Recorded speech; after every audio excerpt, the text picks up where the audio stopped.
ഇപ്പോൾ N D A സ്ഥാനാർത്ഥിയാക്കുമെന്ന് വിചാരിച്ച് N D A ചേർന്ന ഈ പൂഞ്ഞാറിലെ പി സിനെ നിങ്ങളൊക്കെ വെറും സതീശനാക്കി. ഇനി ഈ കുട്ടിച്ചൂലിനെ എങ്ങനെ ജയിപ്പിച്ചെടുക്കൂടെ? ഈ കോവിയെ നിങ്ങൾക്ക് മനസ്സിലായിട്ടില്ല. ലൂർദ് മാതാവിന് മുക്കുപണ്ടം കൊണ്ട് കിരീടം ഉണ്ടാക്കി കൊടുത്തവനാണ് കോവി. കഴിഞ്ഞ ദിവസം തന്നെ കോയമ്പത്തൂരിൽ നിന്ന് ഒരു അമ്മ എൻ്റെ അടുത്ത് വന്ന് ആ കുട്ടിയുടെ ചികിത്സയ്ക്ക് വേണ്ടി സഹായം അഭ്യർത്ഥിച്ചപ്പോൾ പോയി കോവിന്ദനോട് പറയാൻ പറഞ്ഞ് കളിയാക്കിയവനാണ് ഈ കോവി. ഈ കോവി ഒരു നന്മമരമല്ലേ? പറ, നിങ്ങൾ പറ. തൃശ്ശൂർ എനിക്ക് അറിഞ്ഞില്ലേ? നമ്മുടെ പി സി ജോർജ് അപ്പുക്കുട്ടനെ വിളിക്കുകയാണ് കുറ്റിച്ചൂലെന്ന്. അതായത് പത്തനംതിട്ടയിലെ എൻ ഡി എ സ്ഥാനാർത്ഥിയായിട്ട് ഏത് കുറ്റിച്ചൂലിനെ നിർത്തിയാലും നമ്മൾ ജയിപ്പിക്കുമെന്നാണ് പി സി ജോർജ് പറയുന്നത്. എന്നാലും എൻ്റെ പി സി ഈ അപ്പുക്കുട്ടനെ കുറ്റിച്ചൂലെന്നൊന്നും വിളിക്കരുതായിരുന്നു. മനസ്സിലായില്ല? അതായത് പത്തനംതിട്ടയിൽ എൻ ഡി എ സ്ഥാനാർത്ഥിയാക്കും പി സി ജോർജിനെ എന്ന് കരുതി ഗതറൊക്കെ ഇസ്തിരിയിട്ട് തേച്ച് പട്ടി പോലെ ആക്കി മാപ്രകളെയൊക്കെ വിളിച്ച് വരുത്തി കഴിഞ്ഞ കുറച്ച് ദിവസമായിട്ട് നടത്തിക്കൊണ്ടിരുന്ന പ്രഹസനമൊക്കെ എല്ലാവരും കണ്ടുകൊണ്ടിരിക്കുകയായിരുന്നല്ലോ. സംസ്ഥാന സർക്കാരിനെതിരെ ഗുളിക കഴിക്കുന്നത് പോലെ ആരോപണം അങ്ങനെ തുപ്പിക്കൊണ്ടിരിക്കുകയായിരുന്നു. അവസാനം എൻ ഡി എ സ്ഥാനാർത്ഥികളുടെ ലിസ്റ്റ് വരുമ്പോൾ നമ്മുടെ പി സി വേണ്ട, പത്തനംതിട്ടയിൽ അനിൽ കെ ആന്റണി മതിയെന്ന് എൻ ഡി എ തീരുമാനമെടുക്കുന്നു. നല്ല സങ്കടം കാണുന്നേ. വേറെ ഒന്നും കൊണ്ടല്ല, ഞാൻ നിന്നാൽ മാത്രമേ ജയിക്കൂ, ഞാൻ നിന്നാൽ മാത്രമേ ആളുകൾ വോട്ട് ചെയ്യൂ, എന്നെ നിർത്തണം പ്ലീസ് എന്ന് പറഞ്ഞു നടന്ന പി സി ജോർജിനോട് പി സി നീ അങ്ങ് മാറി നിൽക്ക്, നിനക്ക് എന്തായാലും ഇത്തവണ സീറ്റില്ല എന്ന് എൻ ഡി എ പറയുമ്പോൾ സങ്കടം ഉണ്ടാവും, സ്വാഭാവികമാണ്. എൻ ഡി എയുടെ സ്ഥാനാർത്ഥി കോൺഗ്രസിന്റെ മുതിർന്ന നേതാവായ എ കെ ആന്റണിയുടെ മകൻ അനിൽ കെ ആന്റണിയാണെന്ന് അറിയുമ്പോൾ പി സി ജോർജിന് നല്ല സങ്കടം കാണും. അതുകൊണ്ട് പി സി ജോർജ് നമ്മുടെ അനിൽ കെ ആന്റണിയെ പറ്റി പറയാണ്, അനിൽ കെ ആന്റണി കുറ്റിച്ചൂലാണ് അത്രേ. ഈ കുറ്റിച്ചൂലിനെ നിർത്തിയാലും പക്ഷെ ഞാൻ ജയിപ്പിക്കാനുള്ള ശ്രമമൊക്കെ നടത്തും കേട്ടോ. പക്ഷെ വേറൊരു കാര്യമുണ്ട്, ഒരു 10 പേരെ പിടിച്ചു നിർത്തിയിട്ട് ഇതിലേതാണ് അനിൽ കെ ആന്റണി എന്ന് ചോദിച്ചാൽ പോലും ആർക്കും മനസ്സിലാവില്ല. അങ്ങനെ ഒരു മുതലിനെ ഞാൻ എങ്ങനെ പറഞ്ഞ ആൾക്കാരെ പരിചയപ്പെടുത്താനാണ് എന്തൊക്കെയാണ് അനിൽ കെ ആന്റണിയെ കുറിച്ച് നമ്മുടെ പി സി ജോർജ് പറയുന്നത്. പി സി ജോർജിന്റെ പ്രതികരണത്തിലുടനീളം തനിക്കും തൻ്റെ മോനും സീറ്റ് തന്നില്ലോടെ മഹാപാവികളെ എന്ന ഒരു ധ്വനി നമുക്ക് കേൾക്കാൻ സാധിക്കും. എന്നെ ആക്കിയില്ല, എൻ്റെ മകൻ ഷോണിനെങ്കിലും നിങ്ങൾക്ക് ആക്കായിരുന്നു എന്ന് പറയാതെ പറയുന്നുണ്ട് പി സി. കഴിഞ്ഞ കുറച്ച് ദിവസമായിട്ട് നമ്മുടെ വീണ വിജയനെതിരെ ഉണ്ടയില്ല വെടിവെച്ചുകൊണ്ട് കിടക്കുകയായിരുന്നല്ലോ നമ്മുടെ ഷോൺ എന്ന് പറയുന്നത്. അപ്പോൾ ഷോൺ നടത്തിയ ഈ നാടകത്തിൽ പ്രത്യേകിച്ച് കഴമ്പൊന്നുമില്ല, കയ്യിലിരിക്കുന്ന ഡോക്യുമെന്റിൽ പ്രത്യേകിച്ച് ഒന്നുമില്ല എന്ന് കേന്ദ്ര സർക്കാർ മനസ്സിലാക്കിയത് കൊണ്ടാകാം എന്തായാലും യുവന്മാർ രണ്ടുപേരും നടത്തുന്ന നാടകം കേവലം സീറ്റിന് വേണ്ടിയുള്ള നാടകമാണ്, ലോക്സഭാ സീറ്റ് പിടിച്ചെടുക്കുന്നതിന് വേണ്ടിയുള്ള നാടകമാണ്. അതുകൊണ്ട് 2 നമ്മളെ പറ്റിക്കാൻ നോക്കണ്ട, 2 അങ്ങ് മാറി നിൽക്ക് എന്ന് പറഞ്ഞ് എൻ ഡി എ സൈഡിലേക്ക് ഒതുക്കി നിർത്തിയത്. എന്തായാലും അനിൽ കെ ആന്റണിയെ പറ്റി പറയാതെ പോയി കേട്ടോ. ഒരൊറ്റ പ്രസംഗം കൊണ്ടല്ലേ നമ്മുടെ ട്രോളന്മാർക്കിടയിൽ തരംഗമായിട്ട് മാറിയത്. നമ്മുടെ ജഗതി ചേട്ടൻ വരെ വീട്ടിലിരുന്ന് ചിരിച്ചു കാണും നമ്മുടെ അനിൽ കെ ആന്റണിയുടെ പെർഫോമൻസ് കണ്ടിട്ട്. യുവം പരിപാടിയുടെ ഒരൊറ്റ വിടലല്ലായിരുന്നു. അതായത് 125 വർഷം നമ്മുടെ വിശ്വഗുരുവിന് കിട്ടിയിട്ടുണ്ടെങ്കിൽ ഇന്ത്യ വികസിത രാജ്യമാക്കി മാറ്റും എന്ന ഒരൊറ്റ പ്രസംഗത്തിലൂടെ റോക്കറ്റിൽ കയറി അങ്ങ് മേളിൽ ചെന്ന ബഹിരാകാശത്ത് ചെന്ന അനിൽ കെ ആന്റണി ഈ സമയം വരെ താഴ്ത്തിറങ്ങിയിട്ടില്ല. ഭൂമിയിൽ ഇറങ്ങിക്കഴിഞ്ഞാൽ വീണ്ടും ഇതുള്ള എന്തെങ്കിലും നമ്പർ അടിച്ച് അങ്ങ് മേളിൽ കയറും. ഞാൻ ഭൂമിയിൽ ഇറങ്ങില്ല എന്ന് ശബ്ദമെടുത്തിരിക്കുന്ന ഒരു മനുഷ്യനെയാണ് എൻ ഡി എ സ്ഥാനാർത്ഥിയായിട്ട് പത്തനംതിട്ടയിലേക്ക് ഇങ്ങനെ ഇറക്കുന്നത്. പത്തനംതിട്ട എവിടെയാണെന്ന് ചോദിച്ചാൽ പോലും നമ്മുടെ പഞ്ചാബി ഹൗസ് ജബ ജബ ജബ അറിയാലോ, പിന്നെ പ്രത്യേകിച്ചൊന്നും പറയേണ്ട കാര്യമില്ല. എന്തായാലും ഈ ലോക്സഭാ തെരഞ്ഞെടുപ്പിൽ ചിരിക്കാൻ വലിയ ഒരു വക തന്നെ നമ്മുടെ അനിൽ കെ ആന്റണി നമുക്ക് സമ്മാനിക്കുന്ന കാര്യത്തിൽ ഒരു സംശയവും വേണ്ട. വിശ്വസിക്കാം കേട്ടോ, നന്നായിട്ട് വിശ്വസിക്കാം അനിൽ കെ ആന്റണിയെ. പണ്ട് കോൺഗ്രസിൽ ചെന്ന് തന്ത്രങ്ങളൊക്കെ പറഞ്ഞു കൊടുത്ത് കോൺഗ്രസിന്റെ രഹസ്യങ്ങളൊക്കെ മനസ്സിലാക്കി കോൺഗ്രസിന്റെ IT സെല്ലിന്റെ തലവനായിട്ട് അവസാനം അവർക്ക് ടെട്ടിന്റെ പണി കൊടുത്ത് നേരെ മറുകണ്ഠം ചാടി ഇന്ന് രാഹുൽ ഗാന്ധിയെയും കോൺഗ്രസിനെയും തെറി പറഞ്ഞു നടക്കുന്ന വ്യക്തിയാണ് ഈ അനിൽ കെ ആന്റണി എന്ന് പറയുന്നത്. സീറ്റ് കൊടുത്ത് എന്തായാലും നന്നായി, വേറെ ഒന്നും കൊണ്ടല്ല. സീറ്റ് കൊടുത്തില്ലെങ്കിൽ മൂപ്പര് ചിലപ്പോൾ വേറെ ഏതെങ്കിലും പാർട്ടിയിലേക്ക് ചാടാനുള്ള സാധ്യതയുണ്ട്. CPM വന്നാൽ എടുക്കാനൊരു സാധ്യതയില്ല എന്ന് അനിൽ കെ ആന്റണിക്ക് അറിയാവുന്നത് കൊണ്ട് ഇനിയിപ്പോൾ വേറെ പ്രത്യേകിച്ച് ഏതെങ്കിലും പാർട്ടി ഉണ്ടെങ്കിൽ ആ പാർട്ടിയിലേക്ക് പോകാനാണ് സാധ്യത. അതുകൊണ്ട് എൻ ഡി എ സ്ഥാനാർത്ഥിയായിട്ട് പത്തനംതിട്ടയിൽ നിർത്തി ഈ മുതലിനെ തോപ്പിക്കാൻ വേണ്ടി എൻ ഡി എ കാണിക്കുന്ന ഈ മനസ്സുണ്ടല്ലോ, അതാരും കാണാതെ പോകരുത്. എന്തായാലും തോമസ് ഐസക്കിന് റെക്കോർഡ് ഭൂരിപക്ഷത്തിൽ വിജയം ഇനി അങ്ങ് ഉറപ്പിക്കാം. വേറെ ഒന്നും കൊണ്ടല്ല, നിലവിൽ അവിടുത്തെ UDF MP യുടെ കാര്യം കയ്യാലപ്പുറത്തെ തേങ്ങയാണെന്ന് ആർക്കാണ് അറിയാത്തത്. പിന്നെ എൻ ഡി എ സ്ഥാനാർത്ഥിയുടെ കാര്യം പറയേണ്ട കാര്യമില്ലല്ലോ. അനിൽ കെ ആന്റണി ആണെങ്കിൽ ഇനി ഒന്നും പറയാനില്ല. സ്വന്തം പ്രവർത്തകർ പോലും പറയുന്നത് ഇവന് വേണ്ടി എങ്ങനെ വോട്ട് പിടിക്കാൻ ഇറങ്ങുമെന്നാണ് ചോദിക്കുന്നത്. അതായത് സത്യത്തിൽ നിരാശാജനകം എന്നൊക്കെ പറയാം. ആ രീതിയിലാണ് ഇപ്പോൾ പൊതുവെ ഭാരതീയ ജനതാ പാർട്ടിയുടെ പ്രവർത്തകരുള്ളത്. അതുകൊണ്ട് ഈ അനിൽ കെ ആന്റണിയെ ഞങ്ങൾക്ക് വേണ്ടായിരുന്നു, ഇതിലും ഭേദം PC ആയിരുന്നു എന്ന രീതിയിലൊക്കെയാണ് പലരും സംസാരിക്കുന്നത്. അതുപോട്ടെ, കഴിഞ്ഞ ലോക്സഭാ തെരഞ്ഞെടുപ്പിൽ വർഗീയ വിഷം കുത്തി നിറച്ച് അമ്മാതിരി ഗിമ്മിക്ക് നമ്പറുകൾ അടിച്ചിട്ട് പോലും NDAക്ക് പത്തനംതിട്ടയിൽ നിലം തൊടാൻ കഴിഞ്ഞില്ല. പിന്നെയാണ് നമ്മുടെ അനിൽ കെ ആന്റണി, എട്ടും പൊട്ടും അറിയാത്ത അനിൽ കെ ആന്റണി അവിടെ വോട്ട് പിടിക്കാൻ പോകുന്നത്. എന്തായാലും പി സി ജോർജ് ഒറ്റയ്ക്ക് കരയണ്ട, നമ്മുടെ ശാഖാ സ്റ്റാർ ഉണ്ണി മുകുന്ദനെയും കെട്ടിപ്പിടിച്ച് കരഞ്ഞു. മാധ്യമങ്ങൾ മുഴുവൻ പത്തനംതിട്ടയിൽ ഉണ്ണി മുകുന്ദനും സാധ്യത എന്ന് പറഞ്ഞ് എന്ത് ജാതി മോങ്ങലായിരുന്നു.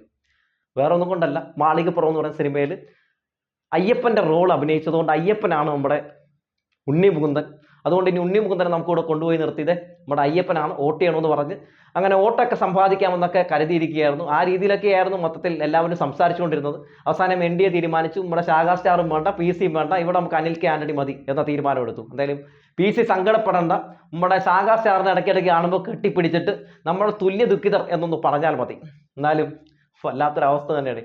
പിന്നെ ഇങ്ങനെ സാധ്യതാ ലിസ്റ്റുകൾ പറയുമ്പോൾ നമ്മുടെ തൃശ്ശൂർ വിട്ടുപോകരുത് കേട്ടോ. തൃശ്ശൂരാണല്ലോ പിന്നീട് ഒരു എ ക്ലാസ് മണ്ഡലം എന്ന് സ്വയം അവകാശപ്പെടുന്നത്. അവിടെ സുരേഷ് ഗോപിയുടെ അവസ്ഥയും പറയേണ്ട കാര്യമില്ല കേട്ടോ. കഴിഞ്ഞ ദിവസം തന്നെ അത് 8ന്റെ പണി കിട്ടിയിട്ടുണ്ട്.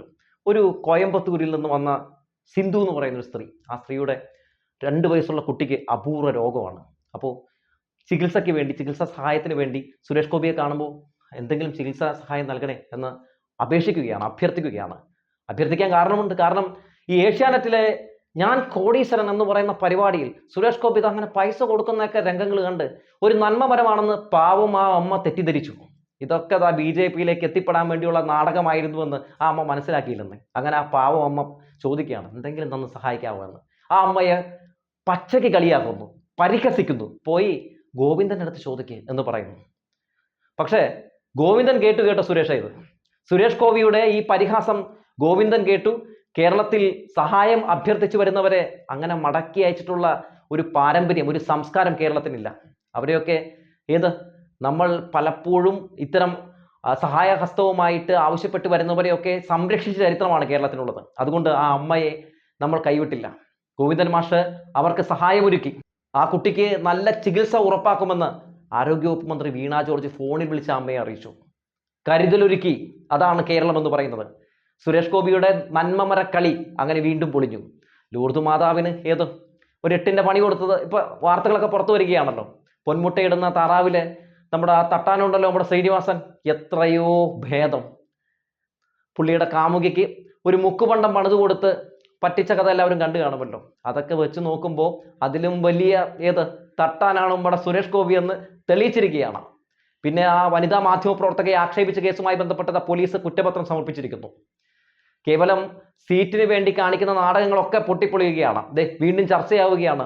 ഈ വിഷുവിന് എന്താണ് ഈ പറയുന്ന പോലെ വിഷു കൈനീട്ടം കൊടുക്കാനായിട്ട് തിരുവനന്തപുരത്ത് കൊടുക്കാതെ അവിടെ നിന്ന് വാഹനത്തിൽ സഞ്ചരിച്ച് ഇത്രയും കിലോമീറ്റർ വന്ന് ഈ തൃശ്ശൂരിൽ മാത്രം കൊടുക്കുന്നതെന്ന് ജനങ്ങൾ ചോദിക്കുകയാണ്. അങ്ങനെ സുരേഷ് ഗോപിയുടെ എല്ലാ പച്ചക്കള്ളങ്ങളും പൊളിച്ചടക്കുകയാണ്. പോണ്ടിച്ചേരിയിൽ പോയി രജിസ്ട്രേഷൻ നടത്തി നികുതി വെട്ടിപ്പ് നടത്തിയതടക്കമുള്ള കാര്യങ്ങൾ ചർച്ച ചെയ്യപ്പെടുകയാണ്. NDAക്ക് സ്ഥാനാർത്ഥിയായി സുരേഷ് ഗോപി വരുമ്പോൾ തൃശ്ശൂർ എടുക്കുമെന്ന് പറഞ്ഞിരുന്ന ആളുകളൊക്കെ ഈ തൃശ്ശൂർ ഞങ്ങൾ മനസ്സ് വെച്ചാലല്ലേ തരാൻ പറ്റുള്ളൂ, ഞങ്ങൾക്ക് തരാൻ മനസ്സില്ലെന്നേ എന്ന് അവർ ഉറപ്പിച്ചു കഴിഞ്ഞു. കാരണം അവരിത്തവണ തൃശ്ശൂർ കൊടുക്കാൻ പോകുന്നത് സുനിലേട്ടനാണ്.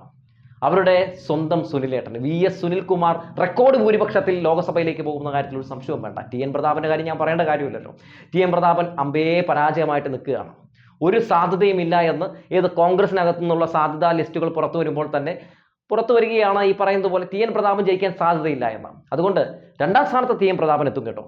ആദ്യ സ്ഥാനം എന്തായാലും ആരും മോഹിക്കേണ്ട, അത് ജനങ്ങൾ മനസ്സുകൊണ്ട് തന്നെ എഴുതി കൊടുത്തു കഴിഞ്ഞു അവരുടെ സുനിലേട്ടന്. എന്തായാലും ഇത്തവണ ലോക്സഭാ തെരഞ്ഞെടുപ്പിൽ ഒരുപാട് കാര്യങ്ങൾ ചർച്ച ചെയ്യപ്പെടുമ്പോഴും ഇതൊക്കെ NDAക്ക് ഗുണം ചെയ്യുമോ എന്ന് പരിശോധിച്ച് നോക്കിയാൽ NDA ഇത്തവണയും ക്ലച്ച് പിടിക്കില്ല എന്ന് മാത്രമല്ല എങ്ങും ഒരു താമര പോലും വിരിയാനുള്ള ഒരു സാധ്യതയുമില്ല. അതുകൊണ്ട് തന്നെ രാജീവ് ചന്ദ്രശേഖരന്റെ കാര്യവും മുരളീധരന്റെ കാര്യവും ശോഭാ സുരേന്ദ്രന്റെ കാര്യവും ഒന്നും ഞാൻ പറയേണ്ട കാര്യമില്ലല്ലോ. വെറുതെ എന്തിനാണ് നിങ്ങളുടെ സമയം ഞാൻ കളയുന്നത്? എൻ്റെ സമയം ഞാനും എന്തായാലും കളയുന്നില്ല. അതുകൊണ്ട് അവരെക്കുറിച്ചൊന്നും നമ്മൾ പറയുന്നില്ല. ഇവരൊക്കെ മത്സരിക്കുന്ന സ്ഥലത്തൊക്കെ ഇവർ 3ാം സ്ഥാനത്തേക്ക് തന്നെയാണ് പോകാൻ സാധ്യതയെന്നൊന്നും നമ്മൾ പറയേണ്ട കാര്യമില്ല. അതൊക്കെ നമുക്ക് കണ്ടറിഞ്ഞ് തന്നെ മനസ്സിലാക്കാം. കേന്ദ്രം കേരളത്തിനോട് കാണിക്കുന്ന അവഗണനയ്ക്ക് എന്തായാലും ഇത്തവണ ജനങ്ങൾ നല്ല മറുപടി തന്നെ NDAക്കും UDFനും തരുമെന്ന കാര്യത്തിൽ ഒരു സംശയവും വേണ്ട. കേന്ദ്ര സംഖ്യകളുടെ നാവായി പ്രവർത്തിക്കുന്ന UDF MPമാർക്കും എന്തായാലും ജനങ്ങൾ നല്ല മറുപടി തരുമെന്ന കാര്യത്തിൽ ഒരു സംശയവും വേണ്ട. ജന്തർ മന്ദറിൽ കേന്ദ്ര സർക്കാരിനെതിരെ സമരം ചെയ്യാൻ വേണ്ടി ക്ഷണിച്ചപ്പോൾ ഞങ്ങളില്ലപ്പ എന്ന് പറഞ്ഞ UDFന്റെ MPമാർക്ക് ജനങ്ങൾ നല്ല മറുപടി തരുമെന്ന കാര്യത്തിൽ ഒരു സംശയവും വേണ്ട. ഭാരത് അരി കൊടുത്ത് ജനങ്ങളെ പറ്റിച്ച് വോട്ട് മേടിക്കാമെന്ന് കരുതി ഇവിടെ വന്ന സംഘികൾക്ക് ജനങ്ങൾ നല്ല മറുപടി തന്നെ തരും കേട്ടോ.